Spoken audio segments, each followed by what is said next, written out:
sebagai teroris versi ini. Selanjutnya kita perlu mengetahui bahwa komputer menyimpan berbagai macam hal informasi pribadi, informasi rahasia, dan informasi yang terkait dengan bisnis atau kegiatan lain tersimpan dan terproses dalam suatu komputer. Secara tidak langsung, komputer memiliki kekuatan unik tersendiri. Dan kini sudah mulai muncul banyak kejahatan digital melalui komputer.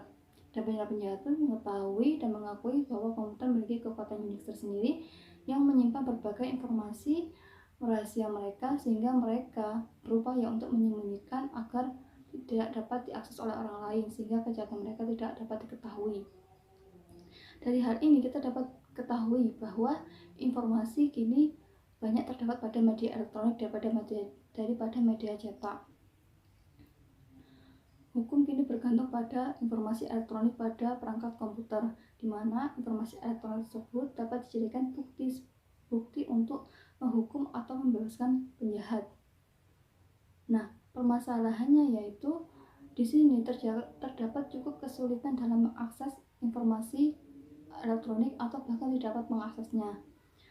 Dalam hal ini karena para penjahat sangat berupaya untuk menyembunyikan dan mempertahankan informasi mereka agar tidak dapat diakses. Seperti contoh upaya kejahatan yaitu membakar komputer, merusak komputer, membuang komputer di sungai, atau bahkan mereka menanamkan peledak pada suatu komputer sehingga ketika mereka mengakses komputer dengan urutan yang salah atau dengan kunci yang salah, maka komputer tersebut akan meledak dengan data dan orang yang mencoba mengaksesnya.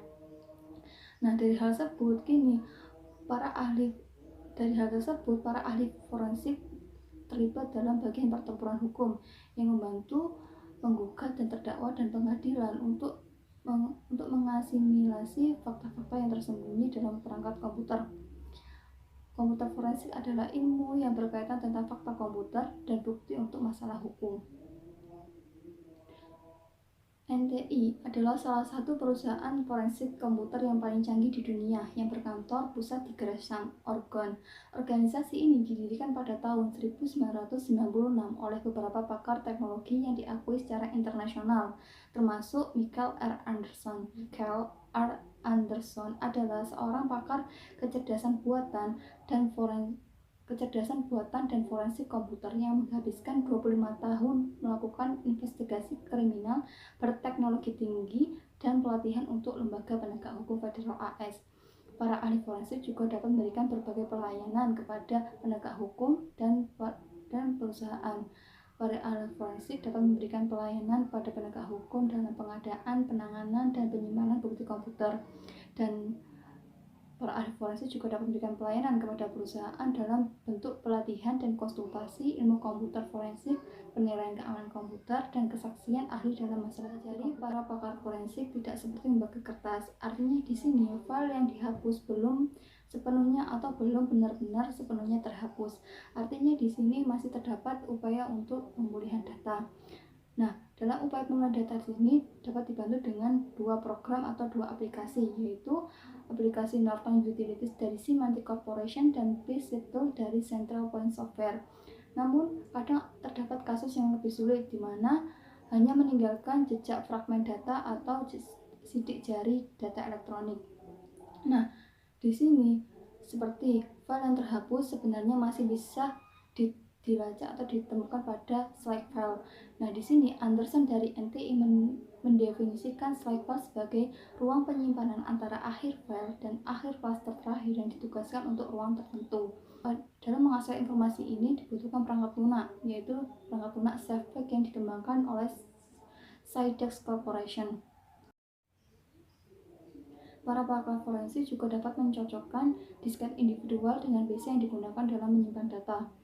Namun ketika komputer disita oleh petugas hukum atau komputer mengalami dicuri oleh penjahat, maka di sini Microloft Software Inc. dari Trudell Origin telah mengembangkan perangkat lunak yang unik yang menarik untuk membantu mengidentifikasi komputer yang dicuri, yaitu perangkat lunak micro ID dan COP only. Di sini Micro ID akan dipasang pada suatu komputer, diinstal. Kemudian program ini akan meminta pengguna untuk memasukkan informasi pribadi seperti nama, alamat, tanggal lahir, dan nomor telepon.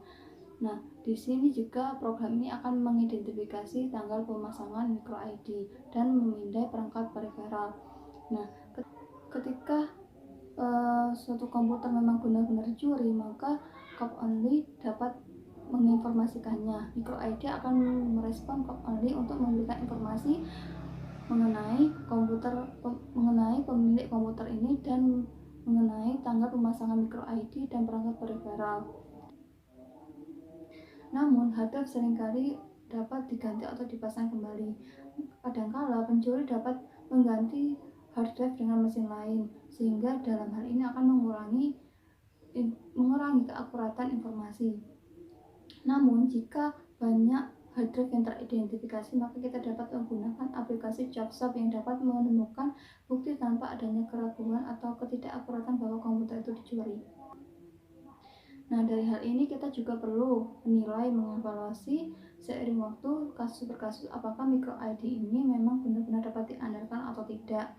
Nah, dari berbagai kasus kejahatan kita dapat mengambil tindakan proaktif dalam mengimplementasikan rekomendasi dari para pakar forensik ini sebelum kejahatan terjadi.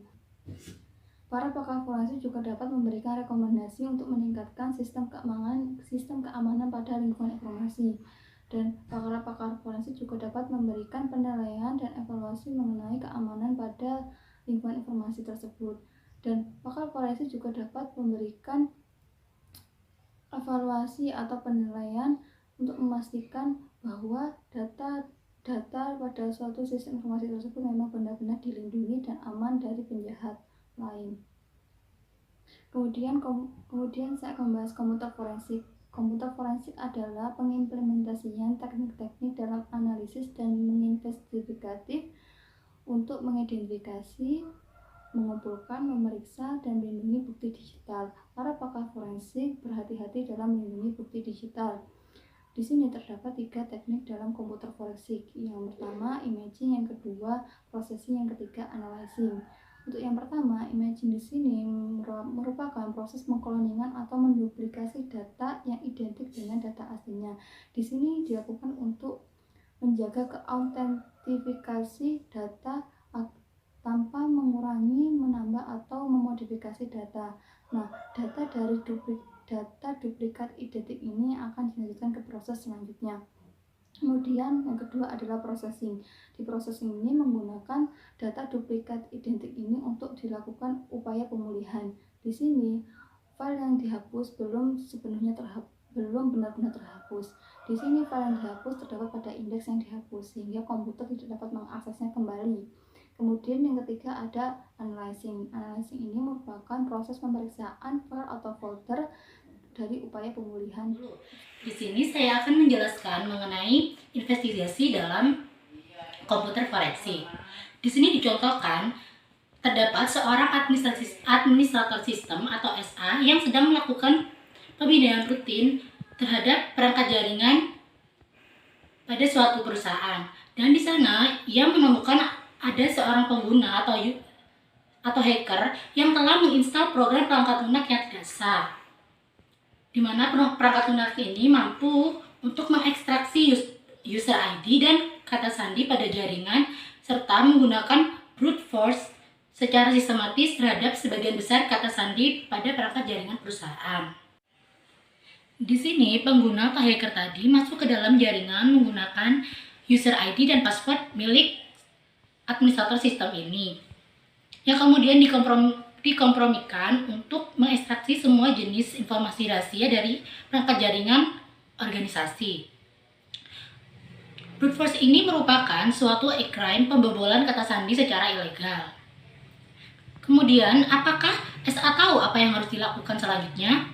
Nah, untuk itu setiap organisasi atau perusahaan harus memiliki rencana aksi untuk penemuan semacam ini.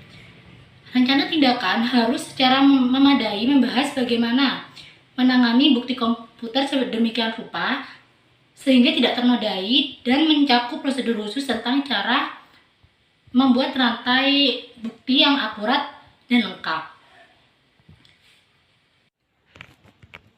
Tahap investigasi dalam komputer forensik ini yang pertama yaitu mengenai reality check atau pengecekan kenyataan.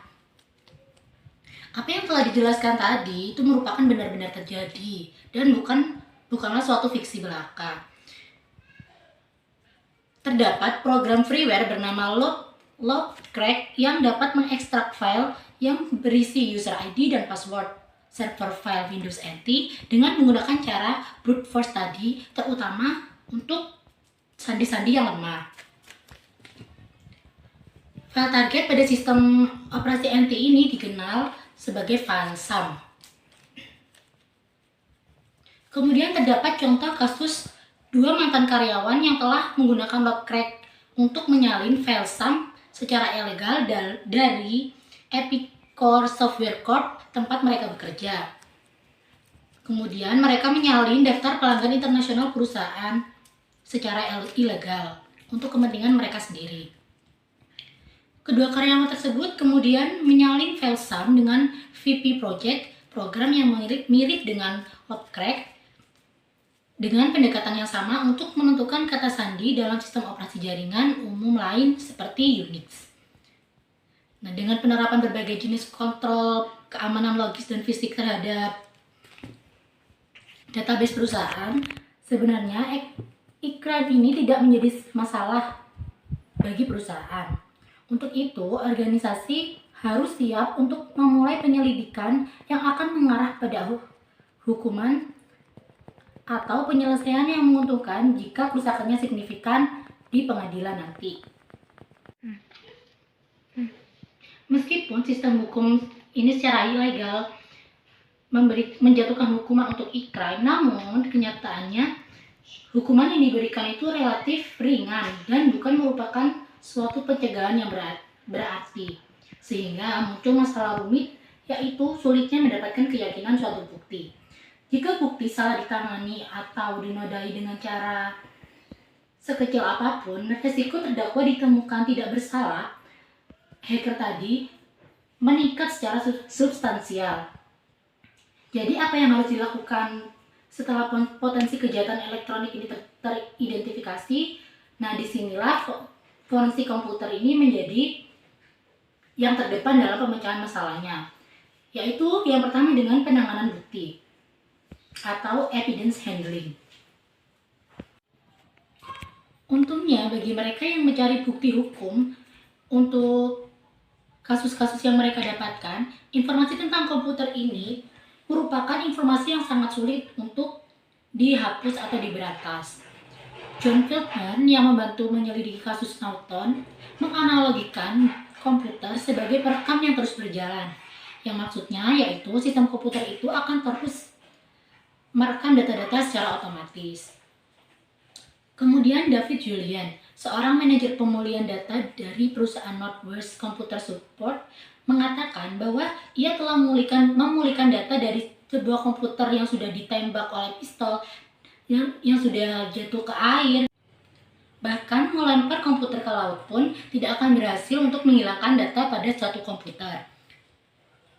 Nah, di sini berarti data-data komputer itu sangat sulit untuk dihilangkan dan sangat memungkinkan untuk menjadi bukti yang valid bagi suatu e-crime untuk menjadi bukti dalam persidangan.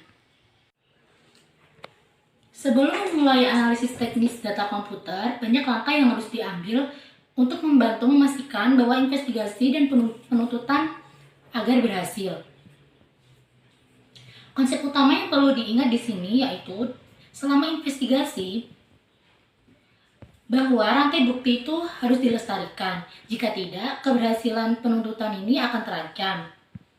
Pakar forensik komputer dari Ernst & Young dan Datum EBS semuanya setuju bahwa mempertahankan rantai bukti adalah aturan emas untuk setiap penyelidikan forensik komputer, sehingga bukti ini merupakan hal yang sangat penting dalam komputer forensik. Kehati-hatian harus diambil untuk memastikan bahwa pendekatan standar dan pemikiran yang matang telah diterapkan dalam langkah pengumpulan bukti ini. Profesional keamanan teknologi informasi atau TI memainkan peran yang penting dalam mengidentifikasi e-crime dan dalam mengamankan suatu bukti. Namun, kemungkinan seorang profesional keamanan TI pun yang tidak terlatih akan melakukan analisis forensik teknis yang dapat mencemarkan bukti yang tidak tergantikan yang kemudian tidak dapat diperkenankan untuk dibawa ke pengadilan. Walt Manning, Direktur Technocrime Institute, memperingatkan bahwa menjadi melek komputer itu tidak sama dengan menjadi melek komputer forensik. Keduanya sama sekali berbeda. Bahkan jika profesional TI internal memiliki keterampilan yang dimiliki tersebut akan berbeda dengan keterampilan yang dimiliki oleh komputer forensik. Fakta bahwa analisis forensik komputer dapat memakan waktu untuk diselesaikan membuatnya menjadi tidak praktis dan tidak realistis bagi individu untuk melakukan analisis forensik ini. Sehingga hanya analisis forensik komputerlah yang memiliki keterampilan dan berpengalaman yang mampu melakukan pekerjaan ini. Jadi tidak sembarang orang bisa melakukan analisis komputer forensik. Selain itu, analis forensik komputer kemungkinan akan dimintai untuk menjadi saksi dalam suatu kasus yang disidangkan. Nah, kurangnya pengalaman dalam persidangan ini dapat menjadi bencana bagi klien seorang analis forensik komputer.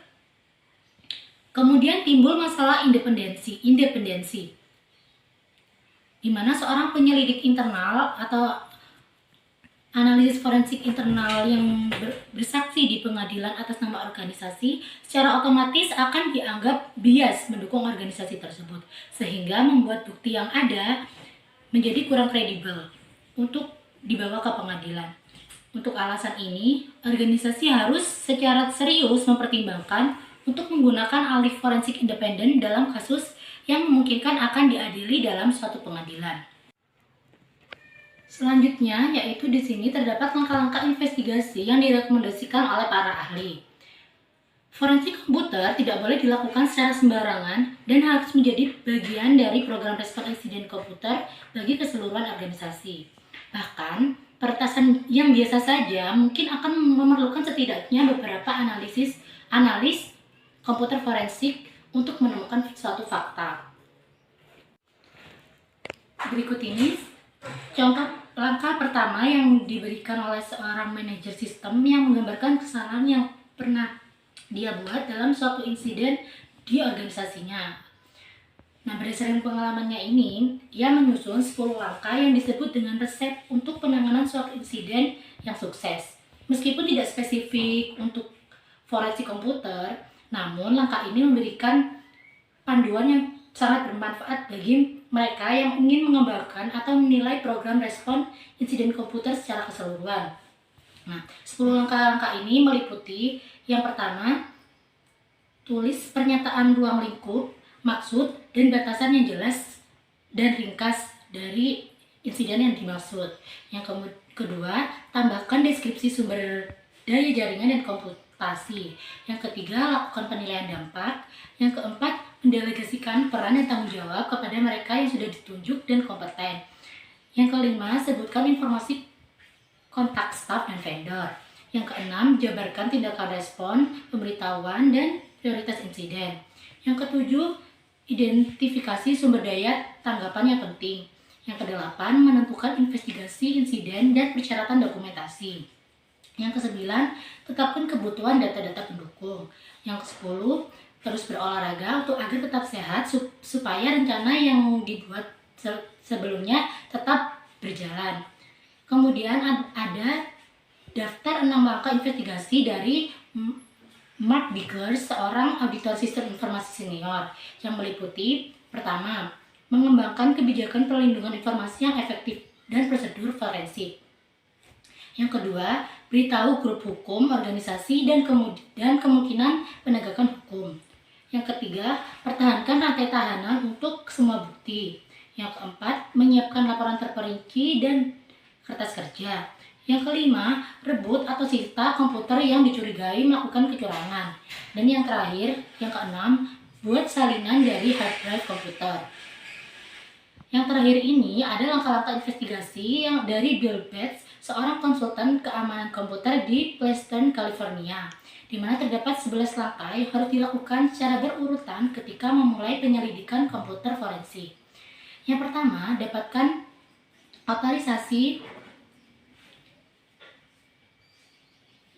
yang sesuai untuk penyelidikan mengevaluasi sumber daya komputasi. Yang kedua, matikan komputer. Paling baik cabut stikernya. Yang ketiga, dokumentasikan konfigurasi perangkat keras sistem, baik foto maupun video. Yang keempat, transfer komputer ke lokasi yang aman. Yang kelima, boot komputer dari disket boot DOS atau lepaskan hard drive dan pasang di komputer uji yang terisolasi. Langkah ini sangat penting dan seharusnya hanya dilakukan oleh para peneliti atau para ahli. Yang keenam, buat image cadangan bitstream dan drive target. Yang ketujuh, autentikasikan data pada semua perangkat penyimpanan melalui install hash. Yang kedelapan, dokumentasikan tanggal dan waktu sistem. Yang kesembilan, buat daftar kata-kata kunci pencarian. Yang ke-10, periksa ruang kosong. Dan yang ke-11, periksa ruang file yang kendur.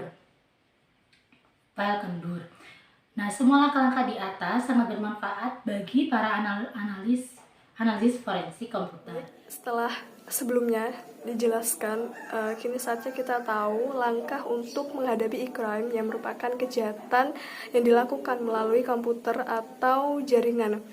Jadi di sini ada 13 langkah, yaitu yang pertama adalah persiapan dari perusahaannya dengan membentuk ERT yang merupakan kepanjangan dari Emergency Response Team atau tim tanggap darurat yang terdiri dari pihak manajemen, profesional keamanan IT, staf keamanan, staf investigasi, staf audit internal, dan staf SDM. Itu diperlukan jika ternyata yang menjadi pelaku atau tersangka merupakan karyawan dari perusahaan tersebut. Jadi pihak yang tergabung dalam IRT ini merupakan pihak yang berkompeten dan berpengalaman di bidangnya masing-masing. Jadi IRT ini adalah untuk menyelidiki lebih lanjut terkait serangan atau ancaman yang dihadapi oleh perusahaan. Yang kedua adalah memilih 1 atau 2 konsultan komputer forensik dengan melakukan pengujian apakah konsultan itu memahami dengan baik terkait analisis komputer forensik dan juga teknis kesaksian dalam persidangan. Kemudian perlunya untuk cross-check klien saat ini atau sebelumnya yang pernah ditangani oleh konsultan komputer forensik ini.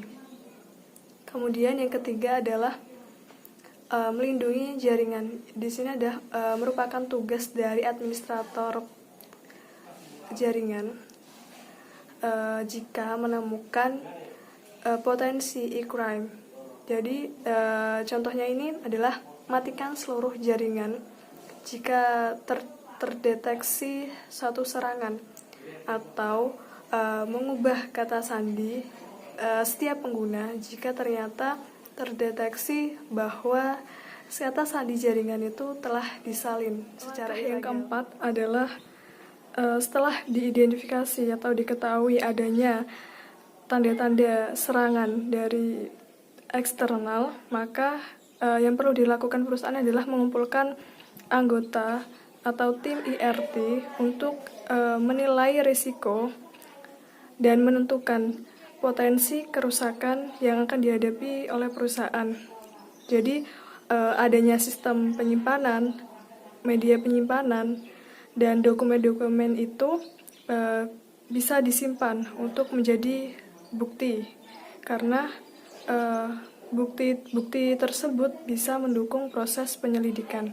Kemudian yang kelima adalah jika serangan itu benar-benar terjadi, maka dari penyelidikan IRT itu setiap anggota IRT mencatat kegiatannya apa yang mereka selidiki, kapan mereka menyelidikinya, dan segala suatu kegiatan terkait penyelidikan. Jadi ada catatan secara fisiknya. Kemudian yang keenam adalah jika ternyata karyawan yang menjadi pelaku atau dicurigai sebagai pelakunya, maka Departemen SDM itu memberitahu karyawan untuk melakukan penyelidikan lebih lanjut dan juga memberikan cuti kepada karyawan. Namun di sini ada batasan-batasan untuk tidak mengganggu privasi dari karyawan. Jadi ini kan e-crime, jadi hanya terfokus pada hal atau bukti-bukti terkait e-crime, tidak keluar dari batas kejahatan yang dilakukan melalui komputer atau jaringan.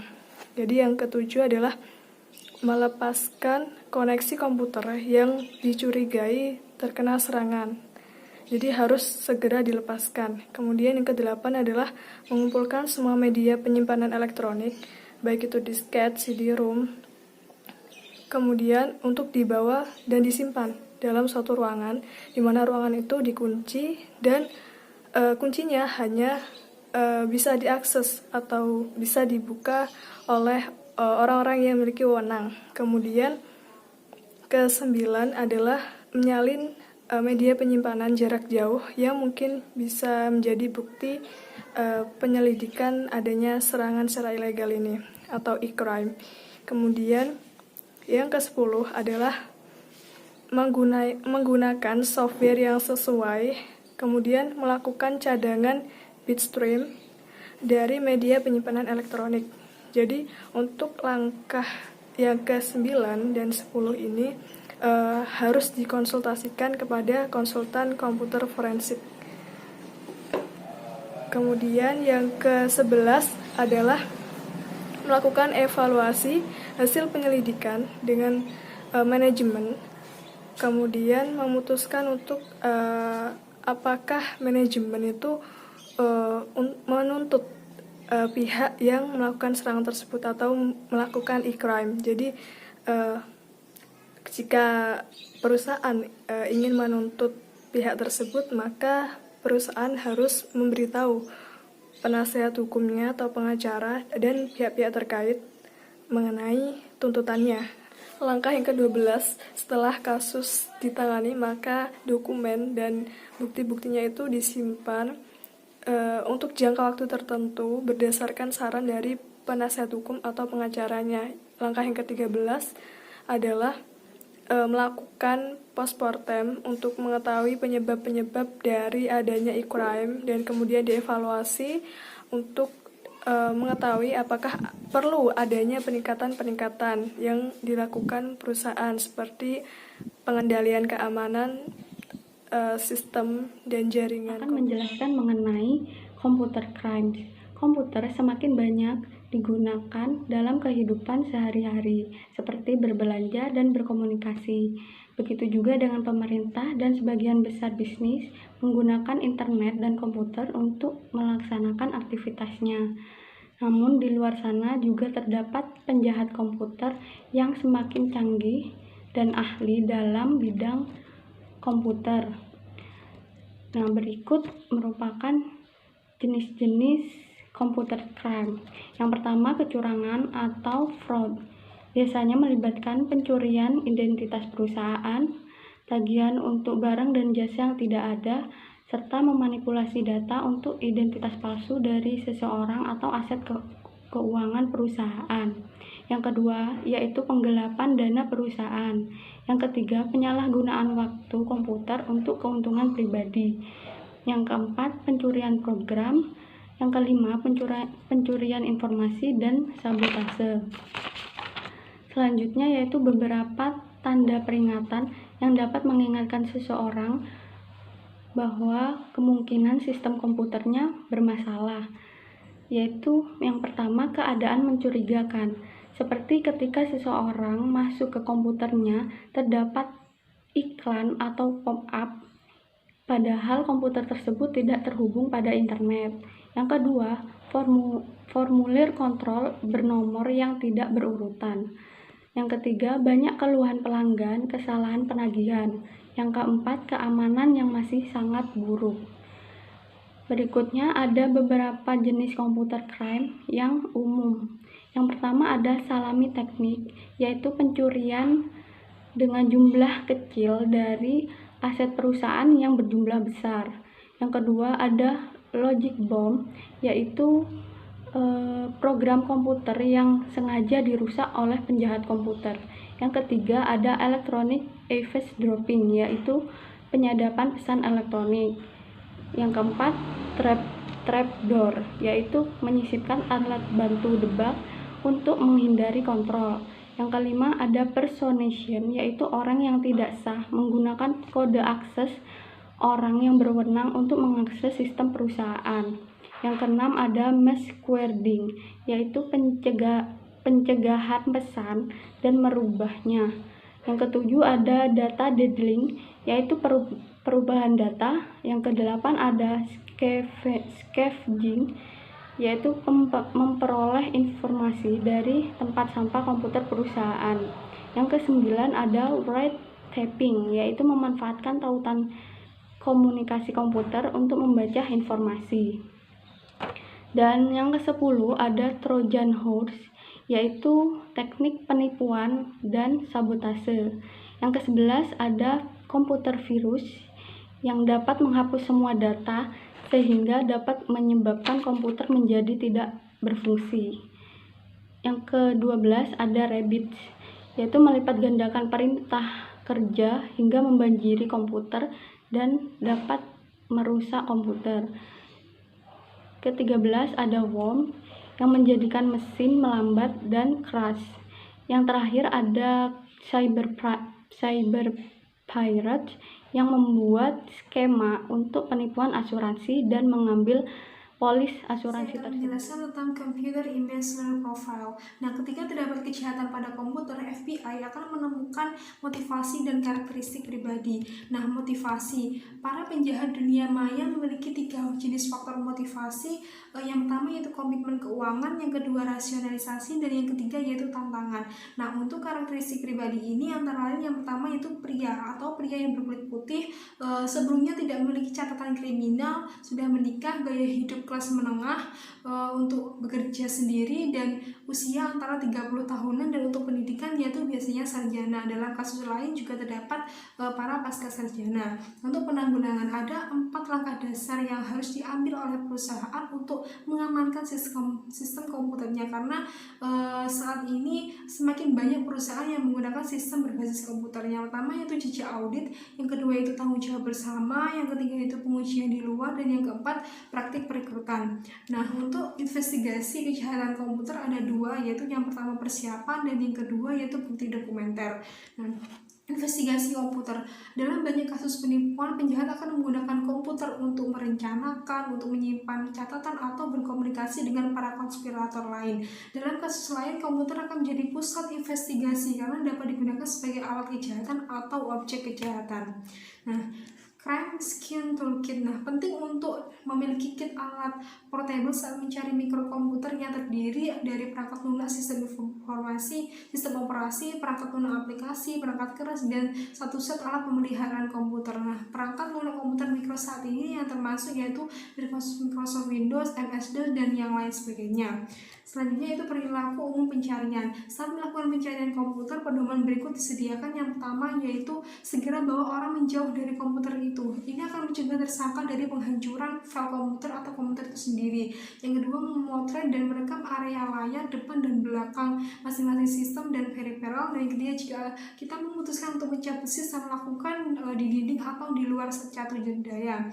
Yang selanjutnya yaitu biarkan disk sistem di drive dan dekatkan untuk mencegah booting dari hard drive, dan yang lain sebagainya. Perlu diingat bahwa bukti komputer dapat dihancurkan dengan sentuhan keyboard.